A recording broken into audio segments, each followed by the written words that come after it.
When I first moved to Cambodia, I lived in a rural village, and it took a little bit of time before people got used to this sort of foreigner wandering around. Initially, I was here to search for a remedy to a problem: anemia, caused by a lack of iron in the blood. It causes dizziness and weakness. It breeds complacency and lethargy. Kids can't concentrate in school. It also causes premature births and problems during pregnancy for women. Nearly 2 out of 3 children are anemic. But this piece of metal has the power to stop it all. My challenge was to find a way to supplement the typical Cambodian diet of fish and rice. I knew that iron pills and other iron treatments weren't really affordable by many people in the villages. In my search, I found that cooking in a cast iron pot can release iron into the food, and that iron is then absorbed in the diet. But I realized that most Cambodian women use aluminum pots because they're cheaper and lighter. And then I got to thinking, what if I could get them to put this chunk of iron in their pot?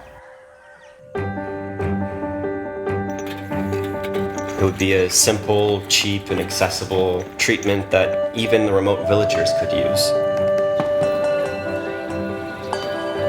But my simple solution had one big problem. I found that the women were hesitant to add this sort of ugly piece of iron into their pots. I found that the iron blocks came in very useful, but just not in the pots. And so I realized I had to dig a little bit deeper. I searched for everything. I looked at sayings and beliefs, I looked at rituals, anything that would give me a better understanding of Cambodian culture.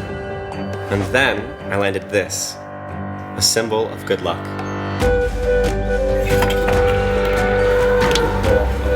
I think I was a little bit shocked when I found out how positive the findings were.